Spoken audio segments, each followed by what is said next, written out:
Je suis de retour dans ma classe Récit Art de BandLab pour les enseignants de musique et je vais aller voir les devoirs. Mon devoir numéro 1 est de me familiariser avec BandLab.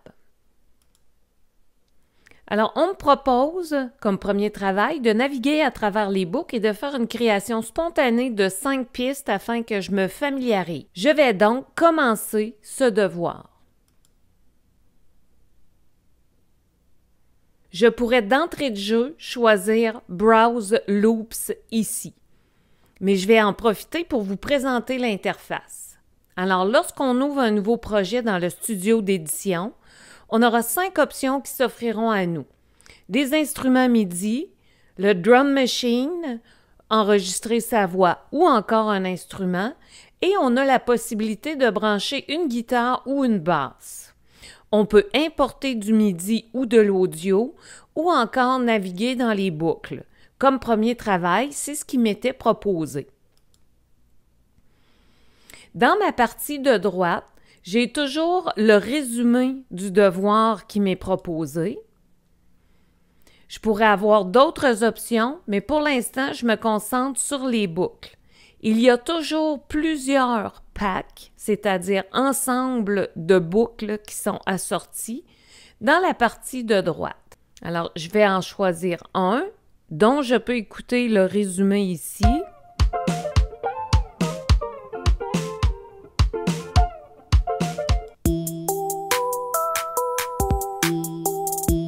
Alors, je préfère celui-là, c'est donc celui-ci que je vais choisir.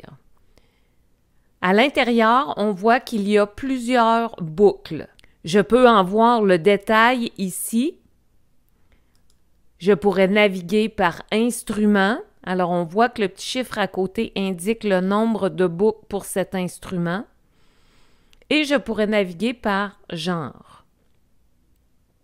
Alors, le devoir indiquait 5 boucles de façon spontanée. Pour arriver à glisser des boucles dans l'environnement de travail, je ne fais que les prendre avec un clic gauche et les glisser dans l'espace de travail. BandLab va me demander l'autorisation d'utiliser le micro et je vais consentir.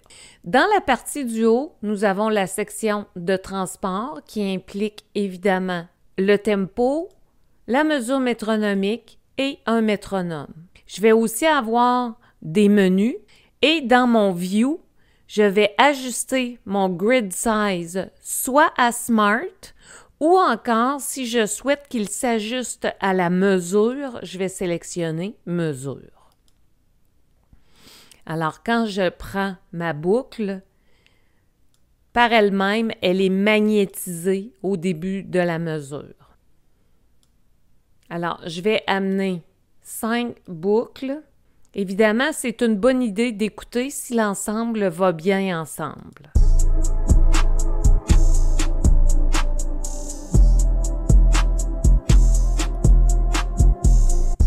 On voit ici que j'ai activé l'outil cycle qui fera en sorte que ça va jouer en boucle indéfiniment.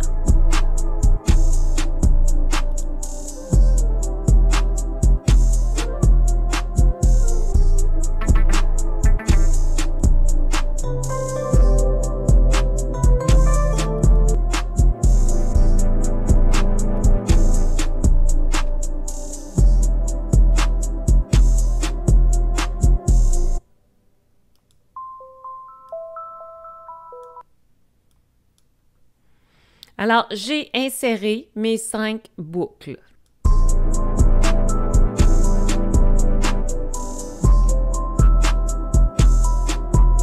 Si mon travail me satisfait, je le sauvegarde. Et une fois qu'il est complété, je vais le soumettre à mon enseignant.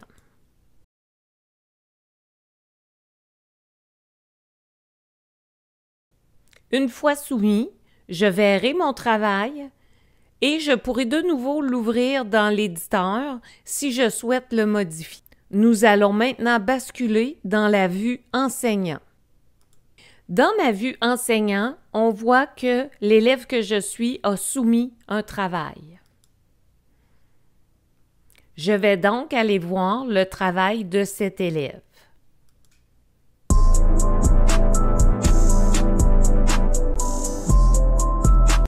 Et je peux laisser un commentaire. Si en tant qu'enseignant, je souhaitais voir le travail, je peux ouvrir l'éditeur et aller voir le travail de mon élève. Pour octroyer une note à un élève, dans l'éditeur, je vais choisir Grade et je vais être en mesure ainsi de donner une note et de laisser un commentaire.